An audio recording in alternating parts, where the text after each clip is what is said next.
আসসালামু আলাইকুম। আমি মাশফিয়া মেহেরির পেজ থেকে নিউ একটা ব্লগ নিয়ে চলে আসলাম।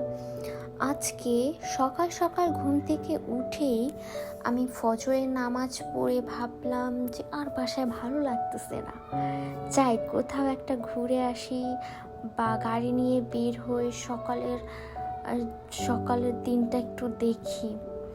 কেমন যেন অস্থির হয়ে গেছি আমি। পরে ভাবলাম যে হ্যাঁ বেরই হই। পরে ফজরে নামাজ পড়ে বের হলাম। বের হওয়ার পরে একটা পার্কে গেলাম, যে পার্ক থেকে আমি বাদাম খুঁড়ছিলাম সেই পার্কে গিয়েছিলাম। পরে আমাদের গাড়িতে কার্পেট ছিল, কার্পেট বের করে কুশন ছিল, সেটা বিছায়ে আমি বসি। কিন্তু কার্পেট বিছানোর যে ভিডিওটা ছিল ওটা আমি খুঁজে পাইলাম না পরে আর, তো এই জন্য অ্যাড করতে পারি নাই। কিন্তু ব্যাগের মধ্যে ছিল সেটা আমি অ্যাড করে দিয়েছি। তারপর বসার পরে দেখলাম ছোট ছোট কি সুন্দর সুন্দর পাখি, আমি পাখির নাম বলতে পারবো না। তো বাসার মধ্যে ঢুকতেছে, আবার বের হইতেছে, আবার খাবার নিয়ে আসতেছে, বাচ্চাদের খাওয়াচ্ছে। আমার কাছে এত ভালো লাগছে, মনে হচ্ছিল যেন একটা গ্রাম্য কালচার এখানে প্রকাশ পাচ্ছে। তো আমার কাছে এমনিতেই ছোটবেলা থেকে আমি পাখিটা একটু পছন্দ করি।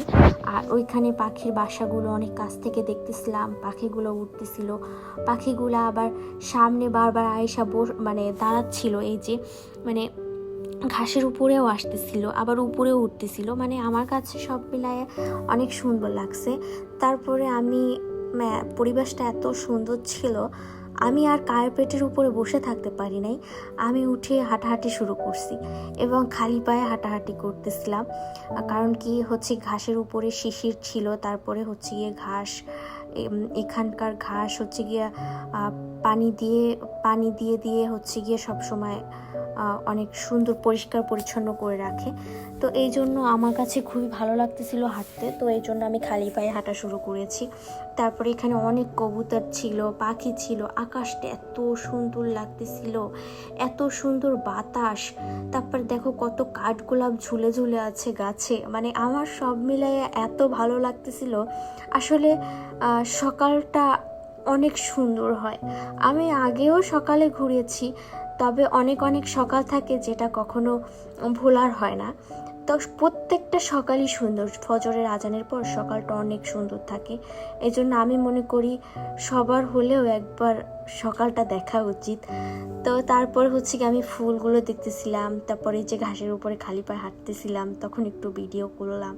তারপরে এই যে গাছগুলি, এগুলো আমি বাংলাদেশেও দেখেছি, রাস্তার পাশে ফুলগুলো হয়, অনেক বাড়িতেও হয়। তো এইগুলো আমি এইখানে দেখে আমার আরও বেশি ভালো লাগতেছিল যে আমাদের বাংলাদেশে ওগুলো আছে। তারপর আরও মানুষ আসতেছিল বসার জন্য কার্পেট বিছায় বা কাজ করতেছিল, অনেকে ল্যাপটপ নিয়ে আসছে, হয়তো তার অফিসের কাজ করতেছিল বা জানি না কি কাজ করতেছিল, হয়তো তারা কোনো কাজ করতেছিল, আন্দাজে বলা ঠিক না। তো তারপরে আমি আরও পাখি দেখলাম। তারপরে রাস্তার মাঝে হাঁটতেছিলাম, একটু আকাশটা দেখতেছিলাম, ফুরফুরা একটা বাতাস ছিল, সব মিলায় আমার কাছে অনেক ভালো লাগছিল। তারপর এই যে দেখো, এই যে বাদাম পড়ে আছে, এই গাছগুলো থেকেই আমি বাদাম খুঁটে নিয়েছিলাম। তো সেই সময় এসে দেখি যে অনেক বাদামই পড়ে আছে, কিন্তু তখন আর খুঁটি নেই।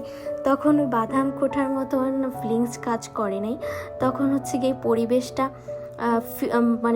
ফিল করার একটা ফিলিংস কাজ করছে, যে আমি পরিবেশটা একটু ফিল করি। তো তারপরে দেখলাম যে এই সাইডে ঘাসের উপরে কিছু পানি দিচ্ছে, ঘাসে পানি দিচ্ছে। আমি প্রথমেই বলেছি যেগুলা ঘাসে পানি দিয়ে সবসময় ঘাসগুলো পরিষ্কার পরিচ্ছন্ন করে রাখা হয়। তো এইটা আমি আবার এখানে দেখে কিছুক্ষণ ভিডিও করলাম, এবং ঘাসের উপরে আরও পানি ছলছল করতেছিল, আমি পা দিয়ে অনেক মজা করছি, কিন্তু সেগুলো ভিডিও করা হয়নি, শুধু পানিটাই নিছি, যে কত সুন্দর করে পানিটা ইউজ করতেছে ঘাসের উপরে। তো তারপরে আবার এইখানে আসলাম, এই ফুলগুলো আমাদের বাংলাদেশে আছে, আমি দেখেছি। তো তারপরে কাঠগোলাপের একটা ফুল ছিঁড়ে আমি কিছুক্ষণ ফুল দিয়ে একটু মজা করতেছিলাম, একটু গান গাইতেছিলাম।